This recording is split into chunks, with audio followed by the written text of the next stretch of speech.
Telugu Desam party నేత MLA Nandamuri Balakrishna సొంత నియోజకవర్గమైన Hindupuram municipal chairman ఎన్నిక సినిమా ఎపిసోడ్ను తలపిస్తోంది.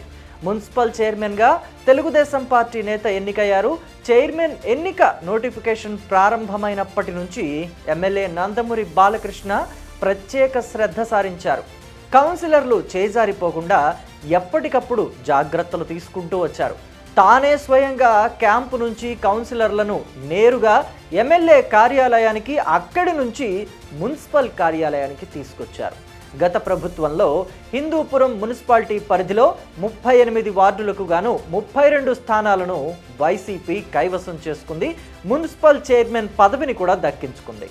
తాజాగా అదే మున్సిపాలిటీకి వైసీపీకి సంఖ్యాబలం ఉన్నప్పటికీ ఆ బలాన్ని తన వైపు తిప్పుకుని మున్సిపాలిటీని చేజిక్కించుకునేందుకు హిందూపురం ఎమ్మెల్యే నందమూరి బాలకృష్ణ పావులు కదిపారు. హిందూపురానికి సంబంధించి 14 మంది వైసీపీ కౌన్సిలర్లు ఆ పార్టీకి టాటా చెప్పేసి గతంలో టీడీపీలో చేరారు. ఇందులో చైర్పర్సన్గా ఉన్న ఇంద్రజ కూడా ఉన్నారు. మధ్యలో 4 కౌన్సిలర్లు టీడీపీ నుంచి తిరిగి సొంత గూటికి అంటే వైసీపీకి చేరుకున్నారు. దీంతో హిందూపురం మున్సిపల్ చైర్మన్ పదవి దక్కించుకునేందుకు అధికార టీడీపీ చేస్తున్న ప్రయత్నాలకు బ్రేక్ పడింది. చైర్మన్ పదవిని దక్కించుకోవాలంటే కౌన్సిల్లో 21 మంది మద్దతు కావాలి. మొత్తం 30 మంది కౌన్సిలర్లకు గాను టీడీపీకి 6 కౌన్సిలర్లు మాత్రమే ఉండగా 14 మంది వైసీపీ నుంచి టీడీపీలోకి చేరారు. తాజాగా క్యాంపు రాజకీయాలతో చక్రం తిప్పిన ఎమ్మెల్యే బాలకృష్ణ హిందూపురం మున్సిపాలిటీని తెలుగుదేశం పార్టీ ఖాతాలో వేసుకున్నారు. మున్సిపల్ చైర్మన్గా 6వ వార్డు కౌన్సిలర్ రమేష్ ఎన్నికయ్యారు.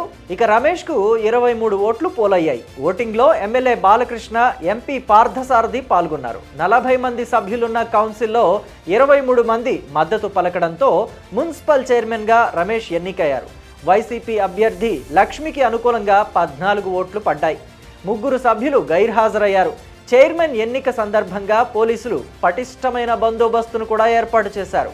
హిందూపురంలో పోలీసులు 144 సెక్షన్ని విధించారు. మరోవైపు విజయోత్సవ ర్యాలీ, డీజేలకు అనుమతి లేదని పోలీసులు స్పష్టంగా చెప్పారు. కాగా మున్సిపల్ చైర్మన్ పదవికి తెలుగుదేశం పార్టీ నుంచి రమేష్ కుమార్, వైఎస్ఆర్ కాంగ్రెస్ పార్టీ నుంచి వెంకటలక్ష్మి పోటీ పడ్డారు. మరోవైపు తిరుపతి నగరపాలక డిప్యూటీ మేయర్ ఎన్నిక వాయిదా పడింది. కోరం లేక వాయిదా వేసినట్టు అధికారులు ప్రకటించారు. సభ నిర్వహణకు అవసరమైన సభ్యులు లేకపోవడంతో ఈ నిర్ణయం తీసుకున్నారు. నెల్లూరు డిప్యూటీ మేయర్గా తెలుగుదేశం పార్టీ మద్దతిచ్చిన అభ్యర్థి తహసీన్ ఎన్నికయ్యారు.